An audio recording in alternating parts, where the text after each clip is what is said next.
সাম্প্রতিক পরিস্থিতিতে 18 জুলাই বন্ধ হয়েছিল মোবাইল ইন্টারনেট। এর মধ্যে ব্রডব্যান্ড ইন্টারনেট ফিরলেও অধরাই ছিল মুঠোফোন ইন্টারনেট সেবা।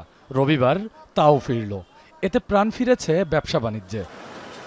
মোবাইল ইন্টারনেট আসাতে রাজধানীতে আবার চালু হয়েছে উবার পাঠাওয়ের মতো অ্যাপভিত্তিক রাইড শেয়ারিং। আবু রায়হানের নজর তাই ক্ষুদ্র স্ক্রিনে। এরই মধ্যে অ্যাপের মাধ্যমে যাত্রীদের ডাক পাচ্ছেন তিনি। ইন্টারনেট চালু হওয়াতে আমরা খুব খুশি। তো এখন আমরা একা অ্যাপসে পাবো।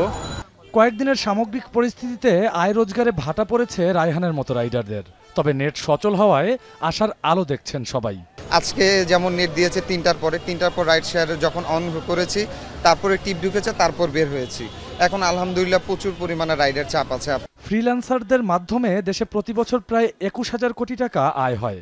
ব্রডব্যান্ড এবং ইন্টারনেট পরিষেবা বন্ধ থাকায় প্রভাব পড়ে রাজস্ব আদায়ের এই খাতেও। সেখানেও ফিরেছে স্বস্তি। এখন নির্বিঘ্নেই যোগাযোগ করা যাচ্ছে বিদেশি ক্লায়েন্টদের সাথে। ওই দিন ব্রডব্যান্ড কানেকশন হওয়ার পরে আস্তে আস্তে আমরা নর্মাল হয়েছে, সব কিছু জমা দিছি।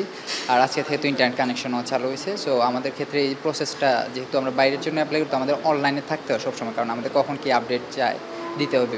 তো আশা করি যদি এখন থেকে ইন্টারনেট স্বাভাবিক হয় তাইলে আমরা, এবং ইন্টারনেটের স্পিড যদি আমরা স্বাভাবিক গতিতে পাই, তাইলে এই ক্ষতিটা কাভার করে উঠতে পারবো। এফবিসিসিআই বলছে মোবাইল ইন্টারনেট ফিরে আসায় বহির্বিশ্বের সাথে ব্যবসায়িক যোগাযোগ শুরু হয়েছে। 2-1 দিনের মধ্যে পরিস্থিতি পুরোপুরি স্বাভাবিক হবার আশা ব্যবসায়ী এই সংগঠনের। এই 10 দিন যে স্থবির অবস্থা বিরাজ করছিল, সেই অবস্থা ইতিমধ্যেই আমরা কিছুটা হলেও কাটিয়ে উঠেছি। বহির্বিশ্বের সাথে আমাদের যে যোগাযোগগুলো বিচ্ছিন্ন হয়েছিল এবং বিভিন্ন ব্যবসা বাণিজ্যের ক্ষেত্রে যে প্রবলেমগুলো ক্রিয়েট হয়েছিল, এগুলো খুব দ্রুত সময়ের মধ্যে এগুলো সমাধান হয়ে যাবে বলে আমি মনে করছি।